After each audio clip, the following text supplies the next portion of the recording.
Hello, my name is Angela Schumann and I am the Shakespeare Whisperer. Today I want to talk about the question, does Hamlet care about looks? I mean, it comes across as super deep and super authentic. So I want to explore, does he care about appearances? Does he care about how he looks and what other people think about him? Or as he says, is he too hardcore to worry about something so material as appearances? At the start of the play, when we first meet him, this is what he claims.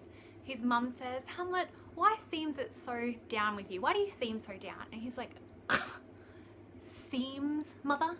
Seems? I know not seems. I am down. Don't look at my black cloak and my tears and all of these outward appearances to try to find me there. You won't. I have that within which passeth show.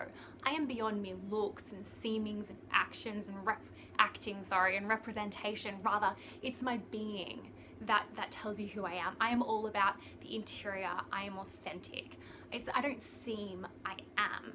So that's this big distinction that he makes right off the bat. That's how he identifies himself. Does this hold up in the play? Skip forward to Act 2, Scene 2, where Hamlet has watched a play about an actor crying over a fictitious woman that he loves, Hecuba.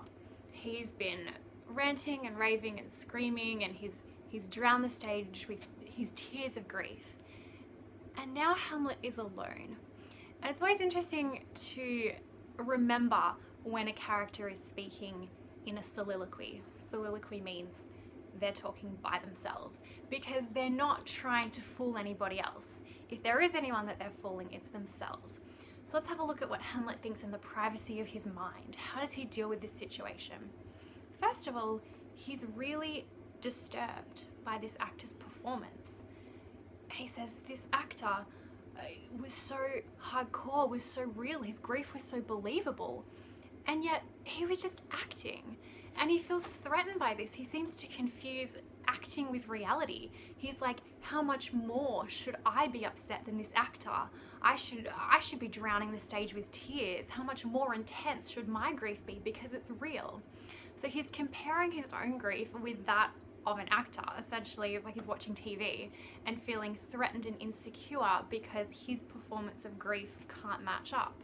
And then he goes on and meditates on the fact that he hasn't been a very good son yet because his dad appeared to him as a ghost and was like, hey, my brother, your uncle, killed me and married your mum. So like, be a good lad and go and seek vengeance for me. And he's like, Dad, I got this. I will be a good son. I will kill Claudius, my uncle / stepfather, and avenge you. And he hasn't done it yet. The play's winding on, time is winding on, and he still hasn't killed the guy. So there's some legitimate guilt about that. And yet if we look at his language, what is it that really worries him? This is Act 2, Scene 2, around line 565. Am I a coward? Who calls me villain, breaks my pate across, plucks off my beard and blows it in my face, tweaks me by the nose, gives me the lie of the throat, as deep as to the lungs? Who does me this, huh? Okay, so that was a lot. But basically what he's doing here, the thing that's troubling him so much, at first he says, is it that I'm a coward? So it's a character flaw. Am I cowardly? And that then the next thing that his mind moves to, the kind of horrible imagining that bothers him so much, is how people will see him. Who calls me villain? He's worried about being called names. Who plucks off my beard and blows it in my face? Now that's a weird one. Like plucking off your beard, like, I don't know, maybe like use a razor or something.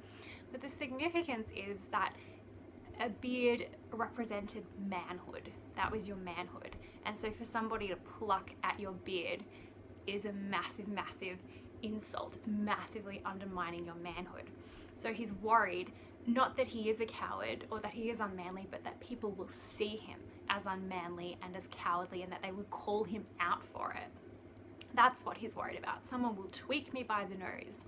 Same kind of deal. Gives me the lie of the throat, as deep as to the lungs.